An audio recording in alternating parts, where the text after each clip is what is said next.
ನಮಸ್ಕಾರ ವೀಕ್ಷಕರೇ, ಸ್ಟಾರ್ಟಪ್ 29 ಚಾನಲ್ಗೆ ಸ್ವಾಗತ. ನಾವಿವತ್ತು KSOU Karnataka state open university ಬಗ್ಗೆ, ಅಲ್ಲಿ ಜಾಯ್ನ್ ಆಗಿ ವಿದ್ಯಾಭ್ಯಾಸ ಮಾಡುವಂತಹ ವಿದ್ಯಾರ್ಥಿಗಳ SSP ಸ್ಕಾಲರ್ಶಿಪ್ ಬಗ್ಗೆ ಮಾತಾಡ್ತಾ ಇದ್ದೀನಿ. KSOUನಲ್ಲಿ ಪ್ರತಿ ವರ್ಷ 2 ಸೈಕಲ್ನಲ್ಲಿ ಅಡ್ಮಿಷನ್ ತೊಗೊತಾರೆ.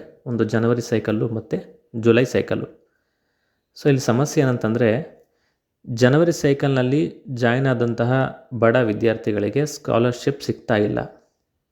ಅಂದರೆ ಇನ್ನು ಅಡ್ಮಿಷನ್ನಿಂಗ್ ಓಪನಿಂಗ್ ಆಗಿರೋದೇ ಇಲ್ಲ. ಸೊ ಫೆಬ್ರವರಿ ಲಾಸ್ಟ್ ಡೇಟು 25 ಇರುತ್ತೆ. SC/ST ಕ್ಯಾಟಗರಿ ಅವ್ರಿಗೆ 28 ಇರುತ್ತೆ. ಅಡ್ಮಿಷನ್ ಇನ್ನೂ ಓಪನ್ ಆಗಿಲ್ಲ ಅಂತ ಆಡಳಿತ ಮಂಡಳಿ ಸರ್ಕಾರಕ್ಕೆ ಪತ್ರ ಬರೆದ್ರೂ ಕೂಡ ಸರ್ಕಾರ ಅದಕ್ಕೆ ಯಾವುದೇ ರೀತಿಯ ರೆಸ್ಪಾನ್ಸ್ ಮಾಡ್ತಾಯಿಲ್ಲ. ಲಾಸ್ಟ್ ಇಯರ್ 2024 ಕೂಡ ಇದೇ ಥರ ಆಗಿತ್ತು. ಈಗ 2025 ಈಗಲೂ ಕೂಡ ಇದೇ ಥರ ಆಗ್ತಾಯಿದೆ. ಡಿಗ್ರಿ ಸ್ಟೂಡೆಂಟ್ಗಳು, ಬಡ ವಿದ್ಯಾರ್ಥಿಗಳು ಇರ್ತಾರೆ. SSP ಸ್ಕಾಲರ್ಶಿಪ್ ತಗೊಳ್ಳುವಂಥ ಅರ್ಹತೆ ಇದ್ದರೂ ಕೂಡ ಅವ್ರಿಗೆ ಸ್ಕಾಲರ್ಶಿಪ್ ತೊಗೊಳಕ್ಕಾಗ್ತಾಯಿಲ್ಲ. ಜುಲೈ ಸೈಕಲ್ನಲ್ಲಿ ಜಾಯ್ನಿಂಗ್ ಆದವ್ರಿಗೆ ಮಾತ್ರ SSP ಸ್ಕಾಲರ್ಶಿಪ್ಪು ಸಿಗ್ತಾ ಇದೆ.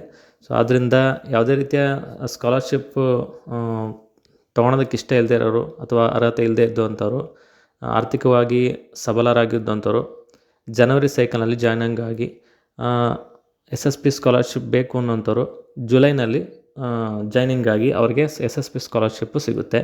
ಪ್ರತಿ ವರ್ಷ ಆಡಳಿತ ಮಂಡಳಿ ಸರ್ಕಾರಕ್ಕೆ ಪತ್ರ ಬರಿತಾ ಇರುತ್ತೆ. ಸರ್ಕಾರಗಳು ಸಾವಿರಾರು ಕೋಟಿಗಳನ್ನ ಯಾವುದ್ಯಾವುದೋ ವಿಚಾರಕ್ಕೆ ಫ್ರೀ ಸ್ಕೀಮ್ಗಳನ್ನ ಮಾಡಿಬಿಡ್ತಾ ಇರ್ತಾರೆ. ನಾನಿಲ್ಲಿ ಯಾವುದೇ ರೀತಿಯ ಸರ್ಕಾರಗಳನ್ನ ದೂಷಿಸ್ತಾ ಇಲ್ಲ. ಓದುವಂತಹ ಬಡ ವಿದ್ಯಾರ್ಥಿಗಳಿಗೆ ಒಂದು ನ್ಯಾಯ ಸಿಗಬೇಕು.